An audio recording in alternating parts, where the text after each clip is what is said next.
Hello everyone, thank you very much for coming back to my studio, and thank you for your support.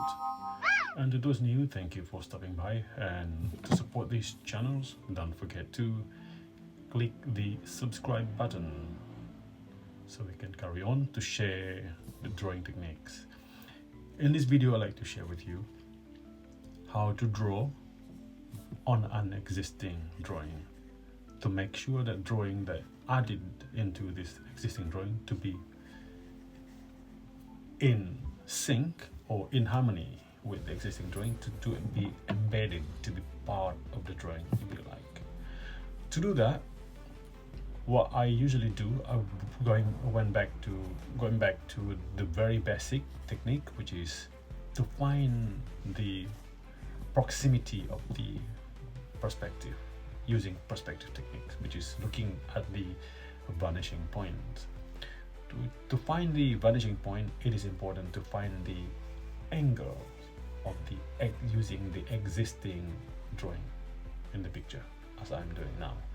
Then pointing from the top and the bottom where they're meeting, that will be the vanishing point. That will be as the starting point of the as a vanishing horizontal perspective line, and where the top line and the below line met at the end, there'll be the vanishing point. Then from that, again finding the center divide of this building as the starting point.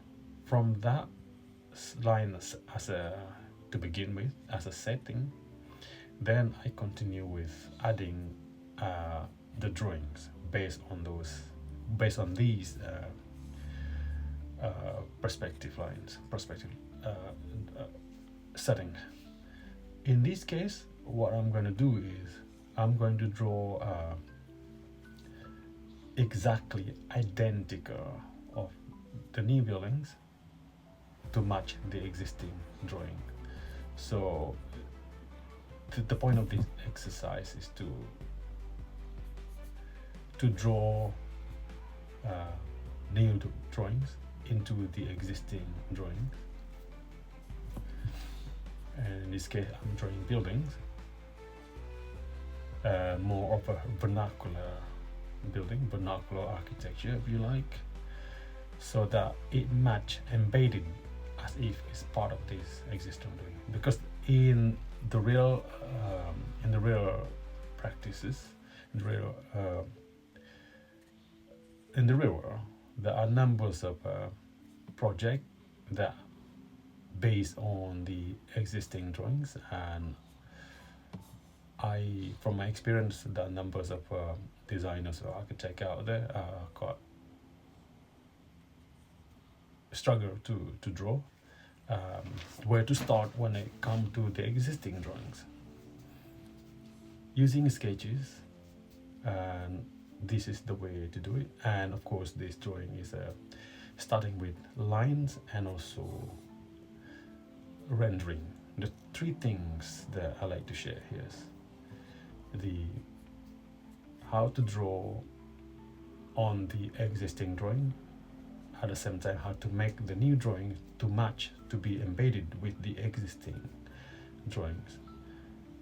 And the second, using again back to basic, using the perspective lines, back to the very basic of perspective lines, using horizontal vanishing point. And the third one is of course the rendering. And this drawing, I'm using a thicker nib of this ink pen, so I'm taking advantage of this nib. It's more like a ink pen, if you like, kind of a drawing that is not using line but more of the emphasis on light and shade. But at the same time, and I'm also using the line techniques to begin with, because this nib has a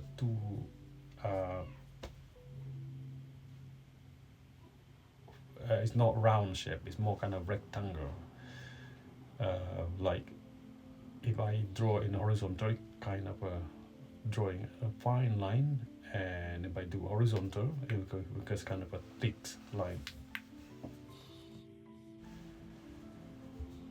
Now that I set the volumes of this building, imitate the existing, making sure that the profile are identical. Honestly, using drawing repetition, identical drawing, makes drawing so simple.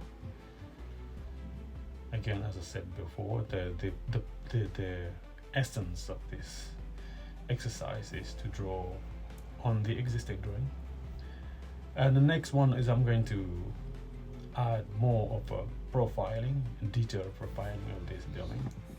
This is a typical vernacular architecture made of timber structure, timber cladding, timber shingle for the roofing, and that kind of interlocking on the top of this ridge on top of the roof to lock those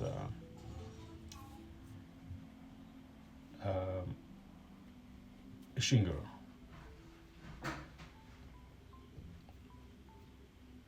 Or on the other hand, some could be a thatch roof.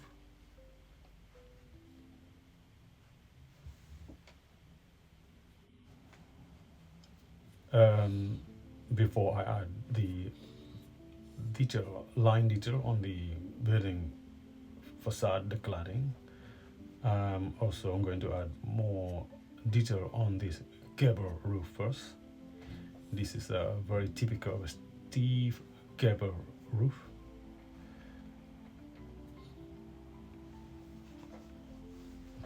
Such a vernacular building usually seen in some of the Scandinavian countries,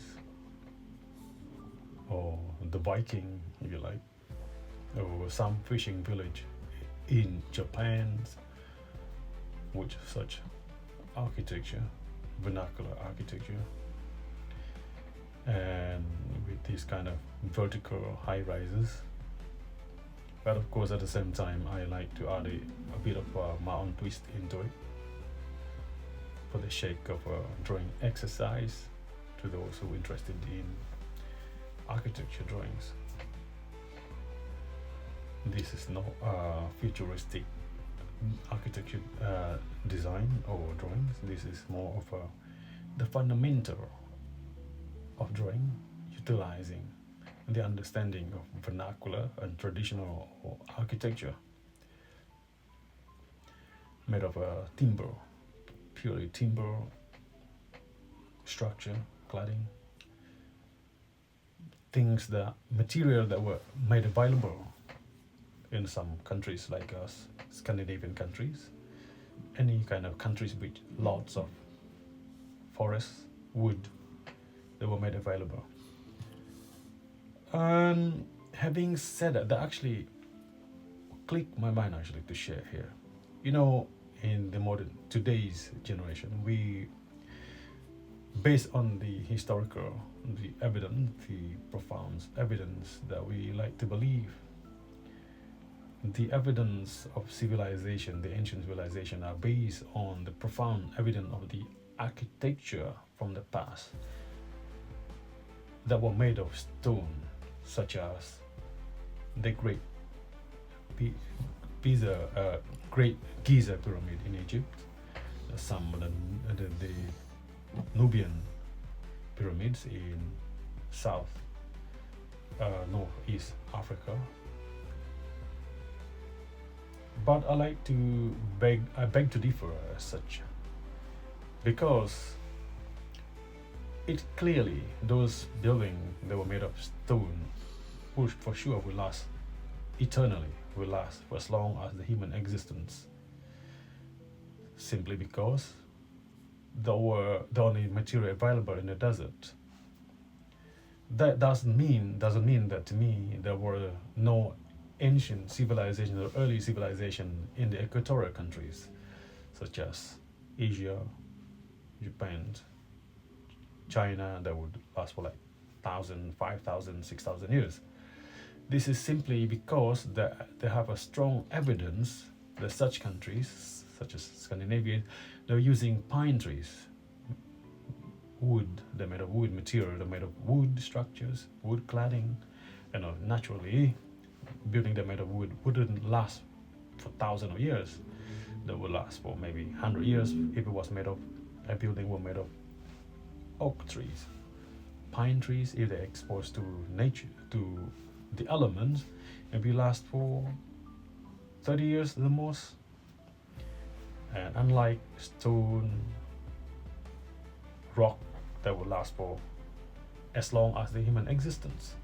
Now, having said that, in countries like, there's evidence of the equatorial countries, that we consider to be made, the structure, the homes, with maybe what we see today, most of them living in the kind of houses that are made of bamboos or made of timber, and we have no strong evidence of the early civilization and such climate or environments. Now, having said that, we also have evidence recently discovered in Indonesia, for example. There were a place called Gunung Padang. Basically, it means, translate in English, Gunung means the mountain, Padang means the pitch, an open field. They were discovered that there were pyramids, and apparently as old as 10,000 years old building structure. They were buried in the ground and buried under the forest, but on the hill. And that would be one of the oldest one that proves that there were earlier civilization in such countries like Indonesia. And the second one is in the Mayan, the Aztecs, Yucatan empires. They also have their own early civilization. Again, they were made of stone that would last until today, we can see. That to me proved that Egyptian civilization were not the only one. Just because they're made of bricks, they're made of stone that would last forever, we assume that there were no such early civilization. In fact, building as this made of stone, made of timber structure, requires much more skill in terms of joinery, interlock joinery, tool, the understanding of structure. They're much more fragile compared to stone, and they need a great understanding of the builder's craftsmanship to understand how the structure works, to make sure they're sustainable and durable, as opposed to using stones. Anyhow, back to this drawing. The next one is, I'm going to add more of the detail of this opening, the windows of this facade, to make it identical to the first drawing. As you can see now, these 4 extra buildings to match the existing, looking rather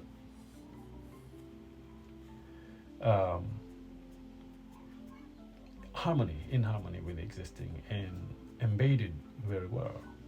This is simply because I'm using the perspective drawing techniques. If I didn't apply that using this drawing techniques that was introduced by one of the father of the Renaissance time, Filippo Brunelleschi. Prior to Filippo Brunelleschi to have introduced the perspective drawing, have anyone of you ever visited some of the earliest painting prior to perspective was introduced by the Brunelleschi, the engineers? You can see a drawing, a painting, as if there was so like a collage, completely different scenario on one painting, simply because the perspective drawing was not introduced properly at the time. So the point of this drawing is to avoid that kind of mistakes where painting or drawing on an existing drawing could be problematic. But anyway, thank you for watching, and don't forget to subscribe. Thank you. See you again soon. Bye.